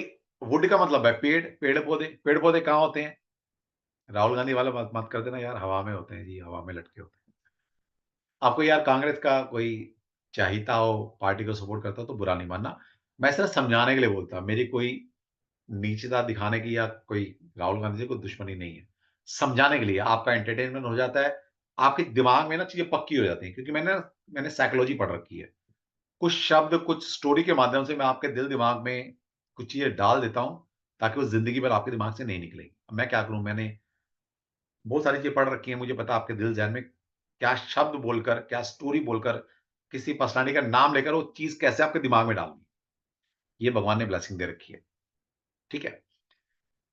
तो पेड़ पौधे कहां पैदा होते हैं? ऑब्वियसली जमीन में। जमीन मतलब मिट्टी तक। तो पेड़ पौधे जैसे से ग्रो करते हैं, वो क्या करते हैं? अपनी जड़ों को फैलाते हैं। किसको खत्म कर रहे हैं? वो अर्थ को खत्म कर रहे हैं और अपनी एग्जिस्टेंस क्रिएट कर रहे हैं। जड़ फैल जाती है ना मिट्टी में, नीचे जमीन में। तो जमीन में जड़ कब फैलेगी? जब मिट्टी को हटाएगी, यानी कि मिट्टी को खत्म कर रही है और अपनी जड़ें वुड एलिमेंट क्रिएट कर रही है। तो ये हुआ डिस्ट्रक्टिव साइकिल। तो ये पूरा हर एक एलिमेंट, जैसे एक एलिमेंट और समझाता हूं। फायर अर्थ को जनरेट कर रहा है और फायर मेटल को डिस्ट्रॉय कर रहा है। अर्थ एलिमेंट क्या होता है? मिट्टी तत्व। फायर अर्थ को क्रिएट करती है। भाई किसी भी चीज में आग लगा दो, किसी भी चीज में, तो क्या होगा? कार्बन में कन्वर्ट हो जाएगा, कार्बन बन जाएगा, मिट्टी बन जाएगा। हम कहते हैं ना, मिट्टी का पुतला था, मिट्टी से बना था, एक दिन मिट्टी में मिल जाएंगे। कैसे मिल जाएंगे? जब आग लग जाएगी भाई, जल जाएंगे, कार्बन में कन्वर्ट हो जाएंगे, मिट्टी बन जाएंगे। समझ में आती बात? तो अर्थ को कौन क्रिएट कर रहा है? Fire element. और अर्थ को फायर डिस्ट्रॉय किसको करेगी? अपने अगले अगले वाले एलिमेंट को, यानी कि अर्थ को बनाएगी, मेटल को डिस्ट्रॉय करेगी। कैसे डिस्ट्रॉय करेगी भाई? कोई भी मेटल पकड़ लो, हर एक मेटल का एक मेल्टिंग पॉइंट होता है, जहां पर वो पिघल जाता है ना? मेटल है ना, सॉलिड है, लोहा है, पीतल है, कॉपर है, तांबा है, एल्युमिनियम है, कुछ भी ले लो। उसको गर्म करोगे तो एक मेल्टिंग पॉइंट, एक डिग्री टेम्परेचर पर वो मेल्ट हो जाएंगे, लिक्विड में कन्वर्ट हो जाएंगे। तो जो पहले सॉलिड था भाई, मेटल था, वो लिक्विड में कन्वर्ट हो गया, उसका एग्जिस्टेंस ही खत्म कर दिया आपने। किसने किया? फायर ने। समझ में आती बात? तो ये साइकिल ऑफ डिस्ट्रक्शन है, इतना समझ लो बस, बाकी बाद में चलेंगे। एक साइकिल ऑफ बैलेंस भी आता है। साइकिल ऑफ बैलेंस क्या है, ये भी सिखा देता हूं। साइकिल ऑफ बैलेंस है, हर एक एलिमेंट अपने पीछे वाले एलिमेंट से बैलेंस होता है, क्योंकि उसका पीछे वाला एलिमेंट उसको क्रिएट कर रहा है। ठीक है, तो जिससे वो क्रिएट हो रहा है उसी से वो बैलेंस हो जाएगा। जैसे एक छोटा सा एग्जांपल, मान लीजिए वास्तु, अब ये पूरा वास्तु पढ़ना पड़ जाएगा यार, ज्यादा मत पढ़ो, है ना। मैं न्यूमरोलॉजी छोड़ के ना पूरे वास्तु में घुसा दूंगा अब आपको, क्योंकि मैं क्या करूं भाई, ये सारा जो लो शू है सारा काम ही वास्तु में आता है, फेंगशुई में काम आता है। मेरी कोई गलती नहीं है इसमें। ये पता नहीं कहां से, पता नहीं कौन लाया यार। तो आप भी रिसर्च कर लेना यार, किसी को पता हो कि ये प्लैनेट में किसने कन्वर्ट किया, कहां लिखा है, मुझे बता दो यार। तो मान लीजिए वास्तु के अंदर, घर के अंदर फायर बहुत ज्यादा है, वास्तु पढ़ रहे हैं भाई, फेंगशुई है। घर के अंदर फायर एलिमेंट बहुत ज्यादा है। वास्तु क्या कहता है? वास्तु ये कहता है घर के अंदर ये पांचों एलिमेंट बैलेंस फॉर्म में होने चाहिए, ना तो कम चलेंगे ना ज्यादा चलेंगे, बैलेंस फॉर्म में होना चाहिए। इसका मतलब है घर के अंदर अगर फायर ज्यादा है, अब कैसे पता लगे फायर वो फेंगशुई या वास्तु पढ़ना पड़ेगा। मान ले फायर ज्यादा है, उसको कैसे कम करें? इसको दो तीन तरह से कम कर सकते हैं। कैसे? पहली बात तो फायर ज्यादा है तो फायर को कम कर दो भाई। कैसे करेंगे सिखाऊंगा आपको, क्योंकि यहां पर ये फायर जो एक नंबर है, सिखाऊंगा आपको अभी। तो फायर को कम कर दो, फायर ज्यादा है तो। और दूसरा कैसे कम कर सकते हैं? फायर जिससे बनी है, अगर उसको मैं कम कर दूंगा तो जिससे जो चीज बनती है अगर उसको कम कर दोगे तो ऑब्वियसली वो भी कम प्रोड्यूस करेगा। समझ में आती बात? तो अगर फायर ज्यादा है तो फायर को कम करो, या फायर जिससे क्रिएट हो रही है, किससे क्रिएट हो रही है? वुड। अगर मैं वुड एलिमेंट को आपके घर के अंदर कम कर देता हूं तो फायर अपने आप ही ऑटोमेटिकली कम हो जाएगी। समझ में आती बात? या और क्या करेंगे? फायर का कोई दुश्मन कौन है? फायर का डिस्ट्रक्टिव कौन है? तो फायर का डिस्ट्रक्टिव है वाटर, क्योंकि वाटर वुड को बनाएगी और फायर को डिस्ट्रॉय करेगी। तो मैं क्या करूंगा, थोड़ी मात्रा में, क्योंकि पूरा डिस्ट्रॉय नहीं करना होता, थोड़ी मात्रा में वाटर एलिमेंट को बढ़ा दूंगा आपके घर में। तो मेरे पास तीन तरह की रेमेडी आ गई कि या तो मैं फायर को ही कम करूं, या वुड को बढ़ाऊं, या थोड़ा सा वाटर एलिमेंट अपनी जिंदगी में लेके आए, तो फायर बैलेंस हो जाएगी जो ज्यादा थी मेरे पास। समझ में आती बात? अब समझ में आ गया इसका यूज क्या है। और इस तरह जो कुआं नंबर, जो एंजल नंबर है ना, उन लोगों के लिए माथे पर लिखो, हाथ पर लिखो भाई, पता नहीं कहाँ कहाँ लिखो, कॉपी में लिखो, 1000 बार लिखो, कहाँ से पढ़कर आते हैं भाई। इसकी क्या एप्लीकेशन है ये भी कल बता दूंगा। ठीक है, चलिए, जय श्री कृष्णा, आज के लिए इतना ही करें। कोई अभी क्वेश्चन है इससे रिलेटेड तो पूछ सकते हो आप। समझ में आ रहा है जो मैं समझा रहा हूँ, या मैं ऊपर से जा रहा है भाई सबके, या मैं गलत पढ़ा रहा हूँ? एक बार यस लिख दो, मतलब आपको मेरी चीजें लॉजिकल लग रही है तो यस लिखो, नहीं लग रही तो हैंड रेज कर लो। अभी कोई दूसरे हैंड रेज ना करें, जिसको मेरी बातें इलॉजिकल लग रही है वो हैंड रेज कर लो। समझ में आती है बात? प्रमिला जी कह रही हैं सर, नहीं नहीं, उन्होंने गलती से हटा लिया भाई। थैंक यू, थैंक यू, मजा मतलब देखिए, लॉजिकल पढ़ो यार, साइंस पढ़ रहे हो। साइंटिफिक जमाने में कलयुग के अंदर ये एंजल नंबर जी हाथ पे लिख होते हैं, एंजल नंबर यार, लेकिन वो नंबर की एप्लीकेशन कुछ अलग है, फेंगशुई में यूज आता है, कल बताऊंगा। और ये भी बता दूंगा, वैसे टॉपिक नहीं है लेकिन बता दूंगा, पढ़ाऊंगा नहीं पूरा। अगर फेंगशुई के हिसाब, अगर आप लोशु के हिसाब से अपनी डेट ऑफ बर्थ देखते हैं तो आपका साल भी चेंज हो जाएगा। जो लोग फरवरी में पैदा हुए हैं ना, और वो भी 1 से लेकर 15 के बीच में, आपको पता है चाइनीज कैलेंडर कोई फिक्स डेट पे शुरू नहीं होता, ये पता है आपको? कितने लोगों को पता है ये बात? और आप फेंगशुई पढ़ रहे हो और एक ही डेट ऑफ बर्थ लिए जा रहे हो, आपको पता ही नहीं। आप कुआं नंबर भी हर बार गलत निकाले, जो फरवरी में पैदा हुए 1 से लेकर 15 तक, उनका अक्सर कुआं नंबर गलत निकलेगा।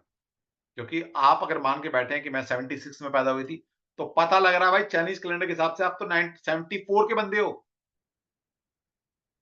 पता है आपको, साल भी बदल जाएगा। है तोते उड़ोगे ना, बेचारा उनके दिल पे क्या गुजर होगी जो पैसे देके खर्च करके पढ़कर आए होंगे चीजें। ये तो गलत पढ़ाया, ऊपर से पढ़ाया तो किसी काम नहीं आया, टाइम भी खराब, पैसे भी खराब, क्या कर सकता हूँ।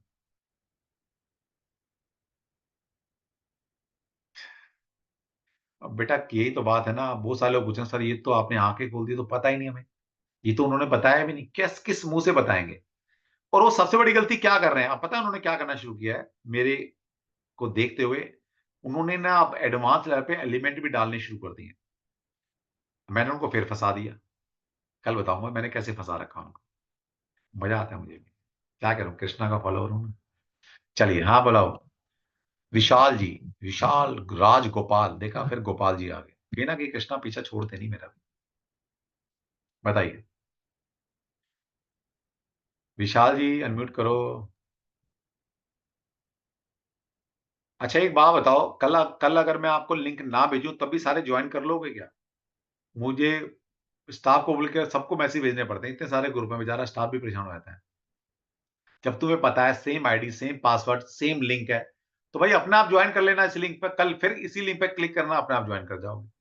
तो कल मैं लिंक नहीं भेजूंगा, ठीक है? तो भैया जो पुराना लिंक है ना, सेव करके रखो, उसी लिंक पर ज्वाइन कर लेना, ठीक है? चलो बड़े बढ़िया। हाँ बोलो विशाल जी। विशाल राजगोपाल, बोलिए, आपकी आवाज नहीं आ रही मुझे। जय श्री कृष्णा। जैसे कि कैमरा ऑन कर लो तो बहुत बढ़िया। नहीं कर सकते कोई बात। हाँ बोलिए बोलिए बोलिए। मैं कर्नाटक से है, मिसेस राजगोपाल। कर्नाटक से हैं, अच्छा चलो आ, बढ़िया। आपकी क्लासेस बहुत सारे देखा है मैंने, अच्छा क्योंकि बहुत 6 महीने से वीडियो सबका देखती थी, और आपका आखिर अभी लास्ट में आपका देखा तो बहुत अच्छा लगा। बहुत बढ़िया। अभी फाइनली एक गुरुजी मिल गए मुझे। अरे भाई गुरु कोई नहीं हूं मैं खुद उनके सारे जी रहा हूँ भाई। मैं तो सीधा बता दिया। देख कोई बताता है कि अपनी स्ट्रेंथ, मैंने तो सीधा बता दिया भाई, मैं मेरे पास कहां से सब कुछ आया। मैं तो सीधा एड्रेस दे रहा हूँ भाई, उसको पकड़ो। मेरे को पकड़ के कुछ नहीं होगा भाई। ना मैं गुरु हूं, मैं कि इंसान हूं, नॉर्मल हूं, वही बने रहना चाहता हूं। वरना क्या होगा, तुम गुरु गुरु कह के मेरे को झाड़ पे चढ़ा दोगे। और मैं जैसे ही अपने इस वर्किंग एनवायरनमेंट से, अपने ऑफिस से, अपने मैंने मतलब अपने मेरे भगवान ने 3-4 फ्लोर दे रखे हैं, तो मैं अपने 3rd फ्लोर पे अपना पूरा ये ऑफिस सेटअप किया हुआ है। ठीक है? जैसे ही मैं नीचे जाऊँगा ना बेडरूम में अपनी बीवी की के ऑरा में, तो मेरी उतार देती है फिर वो। बोला गुरु होगा भाई ऊपर। तो भाई ऐसा मत करो, मैं ऐसे वहम नहीं पालता। तुम्हारे चक्कर में मैं बोलूँ मैं गुरु है ना, मेरी गृहस्थी खराब हो जाएगी फिर। मैं ऐसे वहम पालता ही नहीं, ना मैं गुरु बनता। ठीक है? कृष्णा जी को एक्चुअली बुलाओ। हाँ, जी मेरा लड़का भी 12th पास किया, तो उसको अकल्ट फील्ड में लेके जाने के लिए सोचते हैं। देखिए ऑकल्ट में लेकर आइए, लेकिन फिर भी बच्चे को पहले एकेडमिक एजुकेशन अच्छे से कराइए। मैं नहीं, वो चाहता हूं तो बच्चा कराएंगे। पढ़ा लिखा बच्चा इस फील्ड में आएगा तो दी बेस्ट करेगा, नो डाउट। पहले एकेडमिक कराइए। उसको बोलो बेटा कुछ ग्रेजुएशन कर, एमबीए कर, कुछ कर, side by side, no doubt अभी से पढ़ना शुरू कर दे। ठीक है? लेकिन नहीं, अभी एकेडमिक तो एजुकेशन बहुत मेडिकल, जरूरी है। जी ठीक है? मेडिकल करने के लिए सोच रहा है अभी। हाँ तो बोलो अभी कराओ ना चार फिर। महीने का भी गैप है। हाँ तो कराओ। अभी 4 महीने हमारे का हमारे गैप पास है बड़े ना। सारे स्टूडेंट हैं मेडिकल में, जो डॉक्टर हैं, प्रैक्टिशनर डॉक्टर हैं, ऐसे हमारे पास पढ़ने आते हैं। एक तो मेरे घर के पास ही है, बिल्कुल वो, ये मेरे घर के 2 किलोमीटर पे हॉस्पिटल है, वहां पर वो कंसल्टेंट है ना। एक हमारी स्टूडेंट है, अभी वो एमडी कर रही है, एमबीबीएस पूरी हो गई उसकी। तो बहुत सारे हैं अच्छे, तो डॉक्टर हमारे पास बहुत सारे हैं जो पढ़ने आते हैं, है ना। मजा आता है ना, पढ़ा लिखा बच्चा इस फील्ड में आएगा तो दी बेस्ट करेगा, अच्छी कंसल्टेशन दे पाएगा। वरना तो फिर वही करेगा ही थोड़ा जो ये कर रहे हैं सारे अनपढ़ लोग। ड्राइवर कंडक्टर पढ़ाएगा, लोगों को बेवकूफ बनाएगा, है ना। तो यही करेगा, फिर शास्त्र को बदनाम करेंगे लोग। जी, ठीक है? तो पढ़ाओ क्योंकि बच्चों को। अभी संस्कार भी इसमें बहुत अच्छा मिलता है, मुझे ऐसा लग रहा है। चलो ठीक बच्चे, ठीक संस्कार तो सबसे सबसे ज्यादा जरूरी है, मैं यही सोचती हूँ। ठीक है। ठीक, ठीक है जी। चलिए कल्पना जी।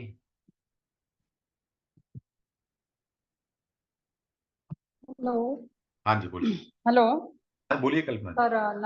हाँ, जय श्री कृष्ण सर। जय श्री कृष्णा। सर, फिर ये लोशू ग्रिड और आप जैसे पाइथागोरियन न्यूमरोलॉजी का कुछ होता है ना, वो आप जो पढ़ाते हैं, तो वो ये दोनों सेम है कि अलग नहीं अलग नहीं है? मैडम, बहुत अलग है, बहुत अलग है। तो उसके रिजल्ट और एस्पेक्ट्स भी अलग अलग होंगे ना फिर सब कुछ सर? अलग है। यहाँ पर मैंने जो पढ़ा रहा हूँ आपको, ये एलिमेंट पढ़ा रहा हूँ, ये भी काम आएगा हाँ आपके। और हाँ जब आप हाँ आप अगर पढ़ना चाहते हैं पाइथागोरस सिस्टम, तो डेफिनेटली उसके हाँ। लिए भी आप मेरे यूट्यूब पे जा सकते हैं। वरना मैं लास्ट एक क्लास लूंगा, पाइथागोरस क्या होती है बताऊंगा आपको, क्या उसके बेनिफिट्स हैं और क्या क्या हम उसमें सीखेंगे, सब बताया जाएगा। तो ठीक है? अगर अगर हम अभ्यास करना चाहे तो एक्यूरेट कौन सा होता है भाई सर इसमें? सबकी अपनी अपनी स्ट्रेंथ है ना, आप समझिए। आप मान लीजिए आप इसको ना एक ऑकल साइंस को मेडिकल साइंस की तरह मान के चलो, है ना। मेडिकल साइंस मानो, जो पाइथागोरस है मान लो उसको आप एलोपैथी मान रहे हो, जो मैं आपको अभी लोशु पढ़ा रहा हूँ उसको आप आयुर्वेदी मान लो, मैं आपको जो वैदिक न्यूमरोलॉजी पढ़ाऊंगा उसको आप होम्योपैथी मान लेना। तो किसी से भी इलाज करो, क्या फर्क पड़ता हाँ है ना? किसी से भी इलाज करो, बात तो इलाज होने से है ना। हाँ हाँ हाँ, क्लियर हो गया सर, क्लियर एकदम हो गया क्लियर, समझ में? माइंड क्लियर हो गया। यस बस यस, ठीक थैंक यू ठीक। सर। हाँ जी, हमारे साथ में ग्रोवर जी हैं, अमित ग्रोवर जी। आप गुलशन ग्रोवर के वो तो नहीं हो रिश्तेदार? नहीं सर, हरे ठीक कृष्णा है, सर। हरे कृष्ण। नहीं, मुझे बहुत अच्छा एक्टर लगता है वो, वर्सेटाइल एक्टर है गुलशन ग्रोवर। नहीं सर। सर चलो बढ़िया। मेरा ना स्मॉल ग्रेड पूरा बनता है, हाँ। चारों बनते हैं। 1973 का मेरा बर्थ है सर। हम्म, ठीक है, फिर बनता तो अच्छी बात है। ठीक है, एंजॉय करो उसको, मेरे पास जो में मिला है बहुत भगवान ने। मल्टीपल्स है, हाँ वन मल्टीपल्स है बहुत ज्यादा। हाँ, तो कोई बात नहीं, आप आपको बताएंगे ना। अभी अभी मैंने जो भी बताया, मान लीजिए जो मैंने डिसक्वालिटी बताई है कि कोई भी नंबर आपके पास रिपीटेड फॉर्म में मल्टीपल आ रहा है और वो आपको परेशान कर रहा है, तो उसकी रेमेडी बताएंगे ना। तभी तो मैंने ये अभी बताया, जो आज का सिस्टम पढ़ाया है ये रेमेडी में काम आएगा। आपको लग रहा है आज मैंने ऐसे ही पढ़ा दिया, ऐसे नहीं नहीं नहीं पढ़ाया सर, भाई। वो तो मुझे पता है सर, जो मैंने मैंने काफी पढ़ाया है क्लासेस इसका ज्वाइन कल, किए हैं। इसका आने वाली 2 क्लास में यूटिलाइजेशन बताऊंगा कैसे करना है। सर बताइए। मैंने काफी क्लासेस ज्वाइन किए हैं, मुझे जो काफी क्लास में मजा आ रहा है वो किसी में नहीं आया। देखिए ग्रोवर साहब, इसलिए हम डंके की चोट पर बोलते हैं, खुले में बोलते हैं, है ना, और चैलेंज लेके बोलते हैं कि अगर आपने हमें सुन लिया तो आप हमारे होगे। अब आपको कहीं और मजा आएगा ही नहीं। सर मैं भी बहुत बड़ा भक्त हूँ कृष्णा का, कृष्णा से ही मेरे को सर कटी थी मेरी। मैं एक बारी 2017 में करोड़ों रुपए में नुकसान में हो गया था, हाँ बहुत कर्जा चढ़ गया था। ऐसे ही मैं जाते जाते पता नहीं मेरे दिमाग में क्या है, मैं इस्कॉन टेम्पल चला गया। हाँ तो वहां पे ना सर 12 बजे आरती होती है, हाँ जो 56 भोग लगते हैं, 56 भोग आरती होती है। हाँ तो उसमें चला गया सर, मैं वहां पे खड़ा हुआ आरती के वक्त।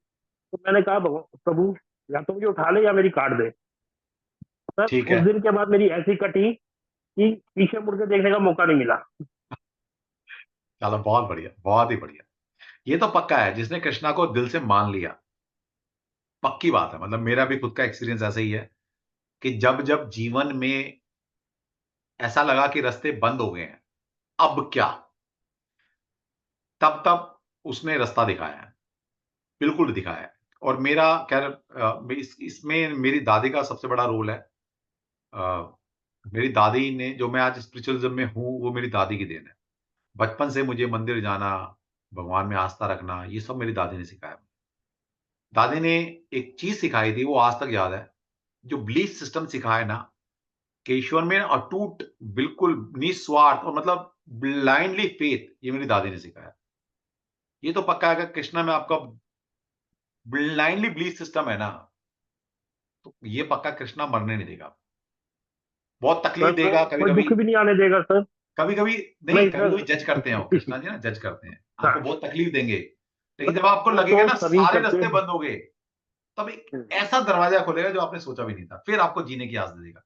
ये पक्का, कृष्णा को मान लिया ना, मरने नहीं देगा।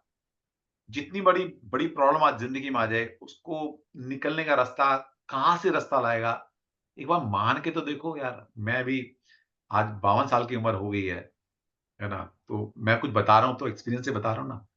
दूसरा, हमारे पास हजारों लोग कंसल्टेशन के लिए आते हैं, तो ऑब्वियसली अगर मेरी उम्र 50 की है तो 200 साल का एक्सपीरियंस रखता हूँ इस टाइम, क्योंकि इतने सारे लोगों को कंसल्ट कर चुका हूँ, इतने सारे लोगों को पढ़ा चुका हूँ, उनके भी कुछ एक्सपीरियंस मेरे साथ हैं। तो ये पक्का है कि जिसने कृष्णा को मान लिया, वो जिंदगी में मतलब रुकेगा नहीं कहीं। परेशानियां आएंगी लेकिन सॉल्यूशन भी साथ आएगा, ये ध्यान रखिए। प्रेम जी कुछ कहना चाह रहे हैं बिल्कुल शायद। सर। हाँ जी प्रेम। चलिए अमित जी, बहुत बढ़िया, थैंक यू। हाँ जी प्रेम सर जी। बड़ी देर से वेट कर रहा हूँ। अरे सर जय कन्हैया, एक तो आप हमारी लाइन के बंदे हो, सबसे बड़ा मजा ये आ रहा है। और सर अब ना मैं आपसे उम्र में बड़ा हूँ, हाँ, और मेरा दिल कर रहा है कि मैं ये सब चीजें सीख के ना लोगों का भला करूं। करो सर, बहुत और बढ़िया। मैं पैसे नहीं लूंगा मैं उसके, बिल्कुल।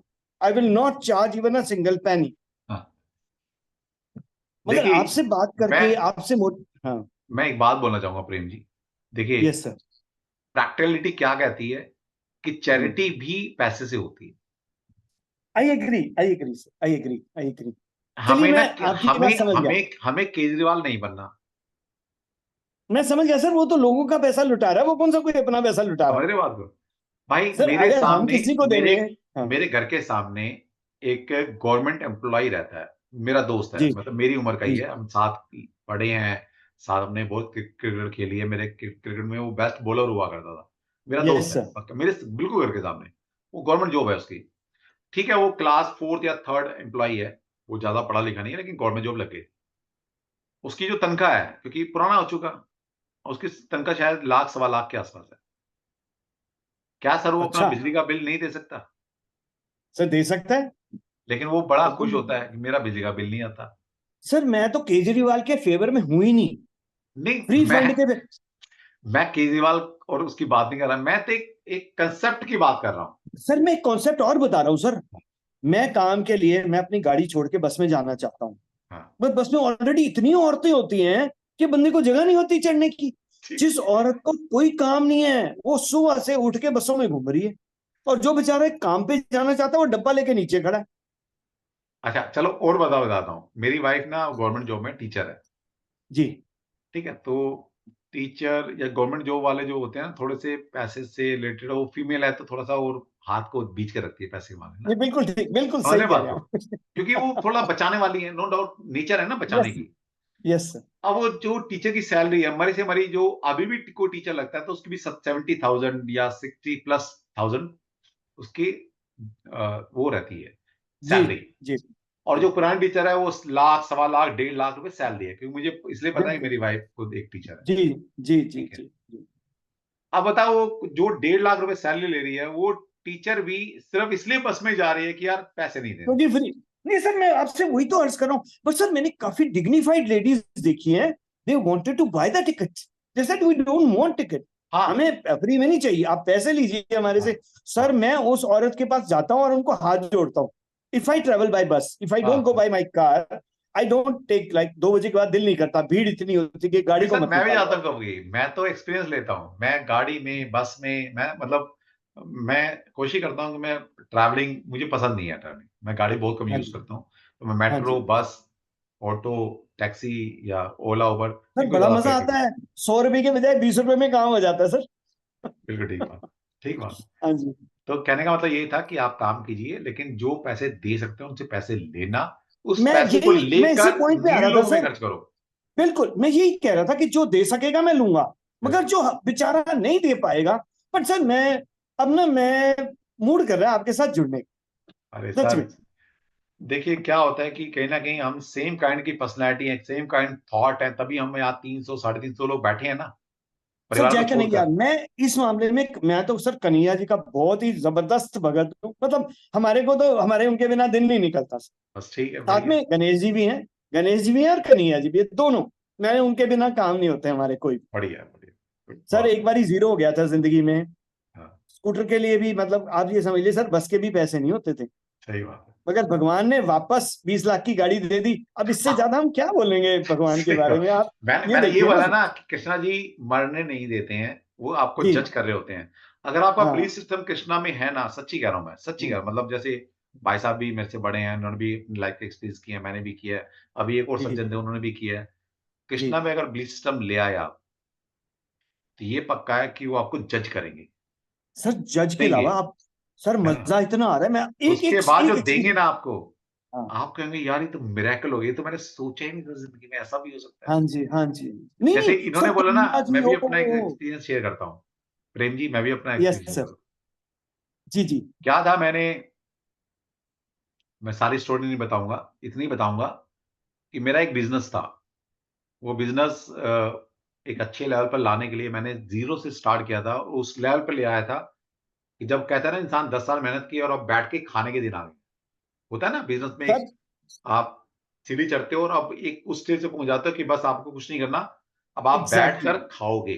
मैं वहां यस तक सर। पहुंचा, और पहुंचने के बाद वो मेरी इंडस्ट्री कोलैप्स कर गई, मैं फिर जीरो पे आ गया। सर ये मेरी स्टोरी बता रहे हो या अपनी बता रहे अरे हो? ये भाई ऐसे ही होता है, ऐसे ही होता है। अब चूंकि मैंने बताया ना, मेरी दादी ने मेरी जिंदगी में बहुत बड़ा रोल था, तो मैंने Yes, sir. हिम्मत नहीं आ रही, मैंने कहा बेटा कुछ तो अच्छा होने वाला है। इब्लीस हाँ. मैंने क्या था टैगलाइन, ईश्वर यत करोति शोभनम करोति, Yes, sir. बिल्कुल ठीक कह रहे हैं भगवान सर. जो करता है अच्छे के लिए करता है। सर मैं वो हमारा कुछ तो दिमाग अच्छा है ठिकाने इसमें के यार, हमारा तो दिमाग अच्छा है, ठिकाने लगाना. कुछ हाँ. तो अच्छा है। अब क्या Yes, अच्छा sir. मुझे नहीं पता था। ये पक्का है कि अगर वो बिजनेस कोलैप्स ना किया होता तो ये डॉक्टर हाँ. नागेश नंबर आपके सामने ना बैठा होता, ये भी शायद पता। हम बैठे ही ना होते ऐसे. बिल्कुल ठीक कह रहे हैं सर. मैं आपके बिल्कुल सामने ठीक ना कह रहे बैठा होता। हैं. बिल्कुल. ठीक है, तो मैंने मतलब बिजनेस में अच्छा कमाया और अच्छे स्केल पर उस बिजनेस को लेकर गया। लेकिन जब मैं रात को सोता था तो दिल से ही निकलता था, ये नहीं यार, तू इसके लिए नहीं बना, जिंदगी में कुछ और करना है। सर बिल्कुल सेटिस्फेक्शन नहीं था। यही फीलिंग है सर. पता नहीं आप, मुझे लग रहा है मेरी स्टोरी मुझे ही बता रहे हैं सर. बस मुझे यही लग हो रहा रहा है, है. यही होता है, यही होता है। हाँ जी. तो चीजें चीजें कोलैप्स कर गई। अब कोलैप्स कर जाती हैं तो आपको पता है ना, सर्वाइवल चाहिए। बच्चे बड़े हैं उस टाइम, बच्चे ग्रोइंग है, बच्चे सर की बड़ी ट्यूशन मुश्किल फीस है, होती है सर. सैलरी है बहुत मुश्किल होती है उस टाइम उनको करना। और जब सरवाइव आप कराना. बिजनेस बिजनेस बंद करते हो ना, तो आपको जिससे लेनदारी होती है ना, कुछ नहीं मिलता। बिजनेस का असूल है ये। और जो 100% ठीक. शरीफ आदमी होता है, वो सारे अपने डेट्स पे करता है। मतलब उसको वो जितने भी जिससे मटेरियल आ रहा होता है उसको पे करता है, क्योंकि वो उसकी कॉन्शियस अलाउ नहीं करती। तो मैंने भी ऐसे ही किया। मैंने दिवाली पर अपना सारा बिजनेस वाइंड अप किया। 2008 या 9 की बात थी। सबको जिसके पैसे थे दिए, वर्कर को बोला भाई ये पकड़ो सैलरी 2-2 महीने की, नमस्ते, बंद कर रहे हैं। सबको जितने जितने मटेरियल आता सबको बुलाया, सबको पैसे दिए, आज से काम बंद। अपना पैसा नहीं आना था, ये तो पक्का था। फिर मैंने कृष्णा को बोला बेटा अब तू देख, तूने बंद कराया, अब तू आगे रास्ते खोलेगा। तो बिल्कुल. यकीन मानिए उस टाइम के अंदर एक मेरे दोस्त का मेरे को खुद से फोन आया, जिससे 20 साल से मैंने बात नहीं की थी। 20 साल से मैंने बात नहीं की थी। उसका मेरे को अचानक फोन आता है कि यार क्या कर रहा है। मैं कह यार ऐसे ऐसे कुछ नहीं, बस मैं तो, वो मेरी बीवी ने ना उस टाइम वो क्या कहता है, ये जामिया मिलिया से काउंसलिंग का कोर्स किया था। मैं उसकी डिग्री लेने जा रहा था साउथ दिल्ली, फरीदाबाद के पास। वो मेरा दोस्त फरीदाबाद रहता है। उसका फोन आया, बोले कहाँ पर है। मैंने कहा 20 साल बाद फोन आया। मैं कहा हाँ यार सब ठीक ठाक। बोले कहाँ है। मैं कहा मैं ऐसे ही जामिया मिलिया आया हूँ, एक वाइफ ने कोर्स किया तो उसकी डिग्री लेने आया। तो बोला यार और 5-7 किलोमीटर आ जा, मैं फरीदाबाद ही हूँ, आ जा। मैं चला गया तो वहां से कुछ भगवान ने कुछ और ही रचा हुआ था। भगवान ने कहा बेटा तू अब क्या करेगा, क्योंकि तेरे को लाना तो ओकल्ट में है, इससे पहले तेरा खर्चा भी निकालना है। तो मुझे जाने कहां से वो मेरा दोस्त था, 20 साल बाद फोन आया, वो प्रॉपर्टी का काम करता था। उसने बोला क्या कर रहा है। मैंने कहा भाई बेरोजगार हूँ, कुछ नहीं कर रहा। कहला क्या हुआ। मैं कहा ऐसे ऐसे हो गया यार, छोड़ दिया, अब सोच रहा हूँ क्या करना है जिंदगी में। उससे पहले मैं ऑकल्ट पढ़ रहा था। ऑकल्ट में मैंने 2-3 साल गुजार चुका था, लेकिन शौक के, मजा आता था। बोला यार एक काम कर, मैंने ना ऐसे ऐसे वृंदावन में ना प्रोजेक्ट चालू किए हुए हैं। मैं कहा वृंदावन बिहारी जी। हाँ। मैं कहा चल ठीक है। मैं कहा भाई हेड मैं ऑफिस सर. लेकिन, हेड ऑफिस. हाँ हेड ऑफिस। तो मैंने कहा भाई देख मुझे प्रॉपर्टी वॉपर्टी बेचनी नहीं आती ना, मैं प्रॉपर्टी का बंदा। ठीक है कृष्णा जी की नगरी है तो मुझे जाने का मौका मिलेगा तो मैं चल ठीक है सोच लेता हूँ। मैंने सोचा, तो मैं कहा चल ठीक है यार, जब तक कुछ नहीं मिलता तो इसका काम कर लेते हैं। मैंने काम किया प्रॉपर्टी का। भगवान ने इतनी इतनी बरकत दी, इतनी बरकत दी, इतने पैसे मैंने कमाए कि आप सोच नहीं सकते, सिर्फ 2-3 साल के। जय कन्हैया. सोच रहे हो मतलब कहां से उसका फोन आना। अचानक से ऐसे ही वो होता है 2-3 सर. साल मैंने अच्छा काम किया, अच्छे जी पैसे सर. जी कमाए, सर. प्रॉपर्टी बनाई, जो देनदारी थी जिसकी उसका खत्म करके मैंने सब पे क्रॉस मार दिया। मैं कहा मैंने किसी से पैसा लेना नहीं, मैं तो करोड़ रुपए मैंने क्रॉस ही मार दिया। मैं कहा कौन किसके पीछे भागे। ठीक है वहां से, लेकिन मन में था कि नहीं बेटा तू प्रॉपर्टी के लिए भी नहीं बना, तू बना था ओकड़ के लिए। फिर मैंने प्रॉपर्टी का काम सोची, मैंने चलता हुआ छोड़ा। जबकि मैं अगर वहां पर आज भी होता तो इतना पक्का है कि मैं 3-4 करोड़ रुपए हर महीने कमा रहा होता, ये पक्का है। लेकिन मैंने छोड़ दिया। क्यों, सेटिस्फेक्शन नहीं थी, करना तो कुछ और था। तो मैंने कहा मेरा वो काम छुड़वाया ना, दिमाग में क्या था कि जो जिस काम को मैंने 10 साल दिन रात मेहनत करके स्टैब्लिश किया, इस मुकाम पर लेकर आया उसको जीरो से, बिल्कुल वो छूटा है तो कुछ तो पर्पज हो रहा है, प्रॉपर्टी नहीं है, छोड़ दिया। बोला क्या हुआ भाई, तो बोला शेयर डाल ले ही कर। मैं कहा भाई मैंने कहा काम करना है, लालच आ जाएगा, नहीं करना, कुछ और करना है। फिर पता लगा ये ऑकल्ट साइंस में करना है। फिर पढ़ाना शुरू किया, जो पढ़ाना शुरू किया 2011 से, जो मजा आना शुरू किया, बस फिर दिल रम गया। फिर पता लगा बेटा तेरे लिए यही साइंस थी, इसलिए भगवान ने सब कुछ छुड़वाया, और सर्वाइवेंस के लिए उसको लगे ना कि बेटा तू कुछ नहीं कर सकता, इसलिए 2 साल ये 3 साल ना तेरे को प्रॉपर्टी का काम करवा दिया, और इतनी प्रॉपर्टी बेच डाली बिना प्रॉपर्टी का एक्सपर्ट होते हुए भी। तो वो देता है यार, वो देता है। वो ऐसे भगवान बड़े ने सारे जुगाड़ कर एग्जाम्पल दिया है ना मेरी उस टाइम जिंदगी का। में, बड़े सारे हाँ जी। एग्जाम्पल। ये एग्जाम्पल मैंने शेयर किया आप सभी। नहीं सर, सो ग्रेट। इट्स पता है क्या होता है कि मुझे ऐसे लग रहा है जैसे मेरी अपनी लाइफ के जो अप्स एंड डाउन है ना, बिल्कुल सेम वे इट हैज, इतने बिल्कुल रेजोनेट कर रहे हैं आपके साथ में, वो ठीक। बहुत अच्छा लग रहा है। ठीक, चलिए बढ़िया। चलिए, thank you sir. I okay जी, wish to be thank with you. You now, like मैं आपका नंबर सेव कर रहा हूँ, और in future like whatever way for the advance studies I would like to be with you, whatever way, like जब भी आप Okay. Sum up करेंगे आई जॉइन यू। ठीक है, थैंक यू। Thank you. तो देखिए, सारी story का निष्कर्ष ये था, क्योंकि मैंने बताया ना, मैं कोई कहानी भी सुनाता हूँ तो उसके पीछे लॉजिक होता है। लॉजिक ये है भाई, किसी इंसान के पीछे मत भागो, उसको पकड़ लो। परम पिता को पकड़ लो ना यार, हम क्या ना छोटी मोटी एनर्जी के पीछे पड़े होते हैं, ये गुरु बन जाओ। अरे भैया, परम गुरु, जगत गुरु, सबको पता है, और उसको पकड़ो ना। क्यों किसी इंसान के पीछे भागते, क्यों किसी इंसान से मांगना भाई? उससे मांगो जिससे सब मांग कर देते हैं। मेरे को भी मांग, मेरे को गुरु बनाओगे, मेरे से मांगोगे तो मैं किससे लेके दूं? मैं उसको लेके दूंगा। तो भाई डायरेक्ट मांग लो ना। मैं तो डायरेक्ट रास्ता दिखा रहा हूँ, डायरेक्ट एड्रेस दे रहा हूँ। मैं कहां से लेके देता हूँ? सीधा ले लो उससे। मर्जी आपकी है करना क्या। ठीक है। मोनिका इतनी गंभीर क्यों हो गई? मोनिका जैन, सब खैरियत है? ठीक है, ठीक है। तो देखिए, ये सब चीजें ना इसी प्लेटफॉर्म से सीखने को मिलेंगी। हम अपने एक्सपीरियंस बता रहे हैं, सही रास्ता दिखा रहे हैं। एक गुरु का काम सिर्फ पैसा कमाना नहीं होता, ऑकल्ट की नॉलेज देना नहीं होता, ये तो कोई भी दे देगा। आपको सही रास्ता दिखाना, सही ज्ञान देना, हम यहाँ तक कैसे पहुंचे, वो एक्सपीरियंस आपको बताना कि हम यहाँ तक कैसे पहुंचे। जब मैं पहुंच सकता हूं, प्रेम जो भाई साहब हैं, बड़े हैं मेरे से, वो पहुंच सकते हैं, 0 से आज 20 लाख की गाड़ी कर सकते हैं, तो भाई आप क्यों नहीं कर सकते? कर सकते। वो डेडिकेशन तो लाओ, वो फेथ तो जनरेट करो एक बार कृष्णा के लिए। करो तो सही, सरेंडर कर दो, सरेंडर कर दो। भाई तू देख, हमारी गलती क्या होती है, हम तब जाते हैं जब सारे रास्ते बंद होते हैं, तब कृष्णा के पास जाते हैं। अक्सर ऐसे ही होता नहीं होता? जब भाई सबने मुख मोड़ लिया, कब्र सारी, फिर कहते हैं भगवान यार तू तो सुन ले, दुनिया ने नहीं सुनी। मैं कहता हूं पहले ही चले जाओ ना। इसलिए एक दोहा भी है, सुख में सुमिरन सब करें, दुख में करे ना कोई। मतलब दुख में सुमिरन सब करें, सुख में करे ना कोई। जो सुख में सुमिरन करे तो दुख काहे का होए। तो भाई पहले ही पकड़ लो उसको, पकड़ लो भाई। मैं तो देखो आपके, मैं भी एग्जांपल है, प्रेम भाई साहब एग्जांपल है, एक और सज्जन आए थे वो भी एग्जांपल है। सबकी लाइफ बदल जाती है, तो उसको पकड़ लो, मान लो, धारण कर लो, मिल जाएगा, सब कुछ मिल जाएगा। ठीक है। जय श्री कृष्ण। चलिए, आज का एनर्जी एक्सचेंज, जय श्री कृष्ण, जोर से बोल दो। सबका भला हो जाएगा भाई, मेरा भी हो जाएगा, तुम्हारा भी हो जाएगा। जय श्री कृष्ण। जय श्री कृष्ण। जय श्री कृष्ण। जय श्री श्री कृष्ण। कृष्ण। राधे राधे राधे राधे राधे राधे राधे राधे राधे राधे सभी को राधे राधे जय श्री कृष्ण। राधे राधे श्री राधे राधे राधे। जय श्री अच्छा, कृष्ण। वो मैंने एक लिंक शेयर करना था, भूल गया, कल कर दूंगा। कल क्लास में सबसे पहले आके वो लिंक शेयर कर दूंगा, जिसमें हमारी सुबह मॉर्निंग की क्लास होती है, उसका टेलीग्राम का। भूल गया, कोई बात नहीं, सॉरी, कल कर दूंगा। ठीक है। चलिए, जय श्री कृष्णा एक बार फिर से, और सेशन को एंड करते हैं। जय श्री कृष्ण। श्री कृष्ण। जय श्री जय श्री कृष्ण। जय श्री कृष्ण। जय श्री कृष्ण।